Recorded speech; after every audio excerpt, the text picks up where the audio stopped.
Hi, I'm Diksha, and I'm going to talk about the book The E Myth by Michael Gerber. Every year, over a million people in this country start a business. By the end of the first year, at least 40% of them go out of business. Within next 5 years, 80% of them fail. And the 80% of the ones that survive the first 5 years fail in the next 5 years. Michael Gerber, the author of E-Myth, tells you in this book why this happens and what can we do to actually start a successful business. So the book is divided into three parts: the E-Myth and the American small businesses, the turnkey revolution, and building a small business that works. So the author tells you that the myth is that small businesses are started by entrepreneurs risking capital to make a profit. However, the reality of the situation is that most businesses are started by people who are good at what they do, but because of various reasons decide to go into business assuming that their skills are enough for them to run a business. The fatal assumption they make is that if you understand the technical work of a business, you understand a business that does that technical work. That is not true. The technical work of a business and a business that does that technical work are two completely different things. So, everybody that goes into business has three distinct personalities: the entrepreneur, the manager, and the technician. The entrepreneur is our creative personality, the visionary, the dreamer, and innovator. It lives in the future, pondering what if scenarios, and is a catalyst for change. The manager is pragmatic personality, the part of us that craves order, planning, and consistency. It lives in the past, clinging to the status quo, and abhors change. The technician is the doer, the worker in all of us. It lives in the present and only sees the work that needs to be done at the moment. A business owner is not just an entrepreneur, a manager, or a technician. He's all three personalities rolled into one at the same time. Hence, he has to deal with their different tendencies, needs, and wants. In order for businesses to grow and evolve, the business owner must be willing to change to meet the business needs. Gerber explains the three growth stages of businesses: infancy, adolescence, and maturity, and why businesses fail due to the owner's inability to perform the roles required of him. Infancy. This is the initial phase of the business. The owner and the business are one and the same in this phase. The problem is that most businesses are run according to what the owner wants instead of what the business needs.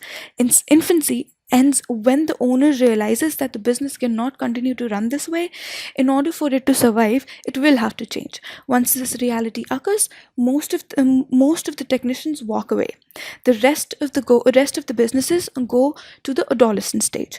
Now, in this stage, in this point of the life of the business, when you decide to get is when you get to decide some help. This happens because of a crisis in the infancy stage. Every technician then goes out and gets experienced technical help for the work that isn't getting done. Unfortunately, at that time, the owner relies on the experienced employee to handle things for him. Once this happens, the business begins to deteriorate quickly. The work is ultimately never done, and the owner takes ownership of most of the work, and most of the work falls into the lap of the owner again. In this stage again, most of the businesses get out of the business, and some of them move to the maturity stage. A mature business does go through infancy and adolescence, but it does so in an entirely different way.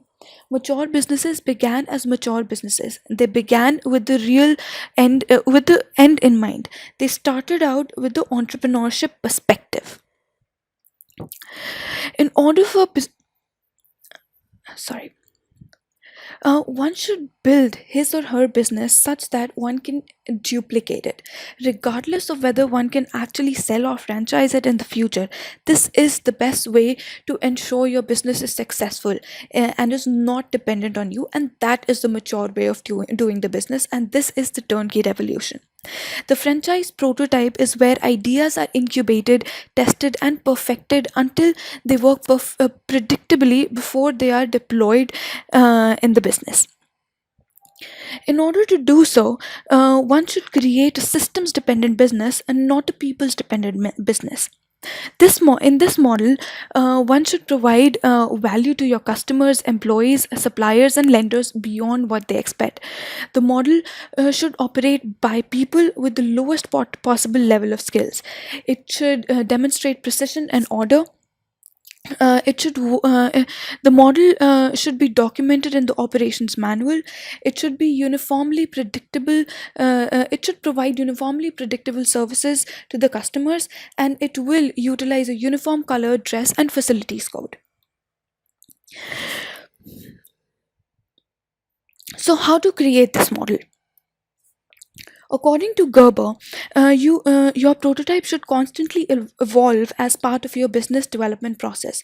In order to constantly refine your business, your prototype runs in a repeated cycle of innovation, quantification, and orchestration.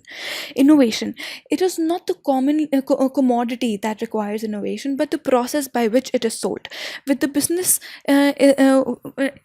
when the business is the product, how the business iterates interacts with the customers is more important than what it sells.